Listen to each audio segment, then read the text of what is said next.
Hello friend, welcome back to my channel. आप सभी का स्वागत है मेरे एक और ब्लॉग में। आज मॉर्निंग में मॉर्निंग जैसा कुछ लग ही नहीं रहा था। इतना ज़्यादा टेम्परेचर हो गया है कि इतनी गर्मी लग रही थी कि मैं 10-15 मिनट टहली तो मुझे इतना पसीना आ रहा था, तो मैं वापस नीचे आ गई थी। फिर आकर अपने काम में लग गई थी। आज मैं चाय पीने के बाद ही टहलने के लिए गई थी, तो मे भी मुझे उस वजह से बहुत ज़्यादा गर्मी लग रही थी। लेकिन उसके बाद आकर फिर मैं नाश्ता पानी बनाने में लग गई थी, क्योंकि बच्चों के लिए बनाने थे अप्पे।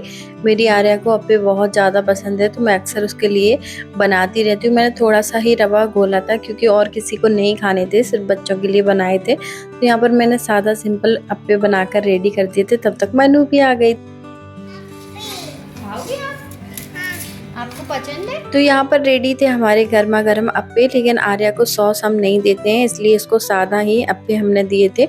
सॉस की वजह से आर्या के गले में दिक्कत होने लगती है, जिससे हम उसको अवॉइड करते हैं सॉस देना। यहाँ पर वो अपने अप्पे लेकर चली गई थी। तब तक आ गए थे एसी वाले भैया, क्योंकि हमारी एसी की इतनी ज़्यादा हालत ख़राब है, आखिरी सांसें वो गिन रही है, जिस वजह से बिल्कुल भी हवा नहीं देती है। पूरी रात चलने के बाद भी कमरे का टेम्परेचर इतना हाई रहता है कि पसीना आता है। तो उस वजह से हम लोग एसी को रिपेयर करा रहे थे। अगर रिपेयर हो जाएगी तो ठीक है, नहीं फिर हम लोगों को ये चेंज करनी पड़ेगी, क्योंकि बहुत ज़्यादा गर्मी है और विदाउट एसी सर्वाइव करना बहुत मुश्किल है। पूरे कमरे की हालत उन भैया ने ऐसी कर दी थी कि मुझे देख के बहुत गुस्सा आ रहा था। आप लोग बाथरूम भी देख सकते हो, उन्होंने यहाँ पर एसी के सारे पार्ट्स वगैरह को वॉश किया था, तो पूरे बाथरूम की इतनी गंदी हालत करी थी। चारों तरफ बाथरूम में कचड़ा ही कचड़ा हो गया था, जिस वजह से बहुत गंदा लग रहा था। सबसे पहले जाकर मैंने वॉशरूम को क्लीन किया, पानी अच्छे से मैंने फैलाया, फिर उसमें मैंने अच्छे से झाड़ू वगैरह फेरी, तब जाके बाथरूम क्लीन हुआ। उसके बाद आ गई थी कमरे की हालत। देख सकते हो आप लोग कितनी खस्ता हो चुकी है। पूरा बेड उथल फुथल हो गया था। मेरे जो प्लांट्स लगे थे वो भी उन्होंने सब निकाल के फेंक दिए थे। मुझे पहले पता होता तो मैं ये सब चीज़ें पहले से ही निकाल के रख देती, तो ज़्यादा अच्छा रहता। पूरे फ्लावर मेरे टूट चुके थे, उन्हें जैसे तैसे करके मैंने एडजस्ट किया वापस से। मुझे इतना ज़्यादा गुस्सा आ रहा था, उन्होंने सब तोड़ ताड़ के रख दिया था। लेकिन मैं क्या कर सकती थी, या तो मैं पहले इन चीज़ों को निकाल लेती तो वेस्ट रहता, लेकिन मेरे दिमाग में बिल्कुल भी नहीं था। फिर जैसे तैसे करके सारी चीज़ें एडजस्ट करी। फ़ोटो फ्रेम निकाल के रख दिया था, वापस से इसको क्लीन करके ऊपर लगाया। फ़ोटो फ्रेम लगाने में तो हस्बैंड ने मेरी मदद कर दी थी, लेकिन कमरे को साफ़ करने में जो मेरी हालत खस्ता हुई है ना, मैं क्या बताऊँ। इतनी तो गर्मी थी, ऊपर से सारी चीज़ें बंद करके, फ़ैन एसी सब बंद था। पोंछा लगाने में इतनी हालत ख़राब नहीं होती, क्योंकि अपन पंखा चला सकते हैं, लेकिन जो झाड़ू लगाने में हालत ख़राब होती है ना, मैं क्या ही बताऊँ। क्योंकि कोई फ़ैन आप चला नहीं सकते, तो चारों तरफ सिर्फ गर्मी गर्मी होती है, ऊपर से धूल मिट्टी, इतना फेस का हालत ख़राब हो जाता है। उसके बाद मैंने अच्छे से पूरी बेडशीट वगैरह चेंज करी। रूम की हर चीज़ को मैंने दोबारा से क्लीन किया है, दोबारा से पोंछा है, तब जाके रूम की हालत इतनी अच्छी हो पाई है।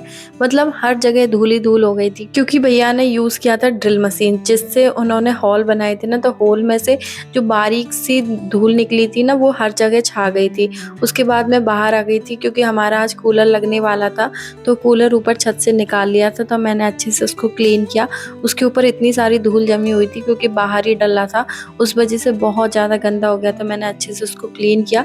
मुझे एक्चुअली ना धूल से बहुत एलर्जी है, मुझे ना नाक में दिक्कत होने लगती है, इसलिए मैंने अच्छे से फेस कवर कर लिया था।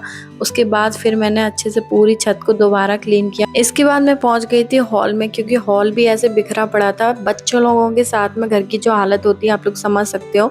मैं अभी 10 मिनट पहले इन खिलौनों को अच्छे से स्टोर करके गई थी, लेकिन मनु और आर्या ने पूरे हॉल में खिलौने वापस से फैला रखे थे। मनु को तो फैले हुए खिलौने ही अच्छे लगते हैं, उसको अगर खिलौने भर के रख दो तो वो वापस से आके पूरे खिलौने फैला देती है। जो लोग मदर है वो लोग इस चीज़ से रिलेट करेंगी कि छोटे बच्चों के साथ कितना स्ट्रगल रहता है। उसके बाद मैं दिखाती हूँ, मम्मी बना रही है लवेरे का अचार। तो उसके लिए उन्होंने यहाँ पर हल्दी और नमक लगाकर लवेरे को रख दिया है। किस किस ने ये वाला अचार खाया है प्लीज़ कमेंट में बताना। तो यहाँ पर ये वाला अचार तो बन के रेडी है, और उस वाले अचार में भी थोड़ा सा मसाला मिलाना बाकी है। नहा धोकर आई तब तक आ गया था आर्या के लिए गिफ्ट, जो मैंने उसके बर्थडे के लिए मंगाया था, लेकिन वो कुछ दिन पहले ही आ गया।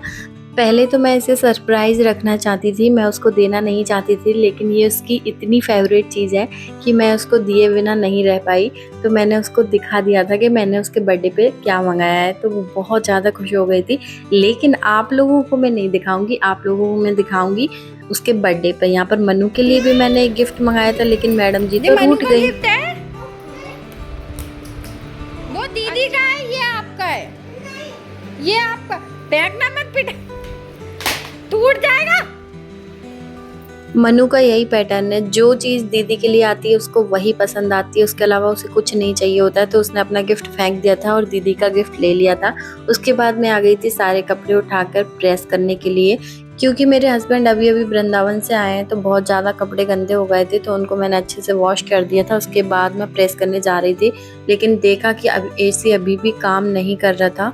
मैं जैसे ही कमरे में एंटर करी, इतनी ज़्यादा गर्मी थी, पसीना ही पसीना आ रहा था, मतलब कि उसके सामने खड़े होने के बाद भी हवा नहीं आ रही थी। तो एसी वाले भैया ने बोला था कि हमारी जितनी भी कोशिश है हमने सारी कर ली है, अगर ये अभी चालू होता है एसी तो ठीक है, नहीं आपको चेंज करना पड़ेगा। तो यहाँ पर हमें नहीं लगता कि ये एसी और काम कर पाएगा। उसके बाद मैंने जैसे तैसे करके सारे कपड़ों पर प्रेस करी। प्रेस करने के बाद मैं बाहर चली गई थी। एसी तो चलने का नाम नहीं ले रहा था, इसलिए मैंने सोचा बाहर की हवा खा के आती हूँ। थोड़ी देर बाहर टहलने के बाद फिर मनु के लिए लेके आ गई थी मैंगो, क्योंकि उसको खाना था मैंगो, तो मैं उसके लिए कट कर रही थी। मनु के लिए मैंगो कट कर दूं? चाकू मिल गया? लाओ मुझे। मैं मनु के लिए काट देता हूँ, ठीक है? चलो काटते हैं, पहले इसको ऐसे ऐसे। ये कट गया। एक और पीस कर देते हैं। अभी थोड़ा सा और काट दूं? मनु को मैंगो पसंद है? ठीक है, जल्दी से काट दिया। ऊपर नहीं चढ़ो, आप गिर जाओगे ऊपर। लो अपना मैंगो ले जाओ, अच्छे से ले जाना। तो आपने मम्मा को थैंक यू तो नहीं बोला? वेलकम। मनु को मैंगो देने के बाद मैं अपने लिए लेकर आ गई थी मैंगो, लेकिन मनु इतनी चालाक है कि उसने फटाफट अपना खाने के बाद आ गई थी वापस से मेरा लेने के लिए कि मुझे और खाना है, और मेरा मैंगो उसने वापस ले लिया। बच्चों के साथ अक्सर ऐसा ही होता है। उसके बाद मैं जो प्लांट अपने रूम में लगाई थी, एसी नहीं चल रहा है जिस वजह से ये पूरा ख़राब हो रहा था, इसलिए मैंने इसमें पानी डालकर अच्छे से बाहर रख दिया था। ये पूरा सूखने लगा था। उसके बाद मैं चली गई थी फ्रिज से थोड़े से अंगूर खाए, क्योंकि आज मैंने फ्रूट नहीं खा पाया था, मनु ने ले लिया था। उसके बाद शाम को फालूदा एंजॉय किया। तो आज के व्लॉग में इतना ही, मिलते हैं नेक्स्ट व्लॉग में।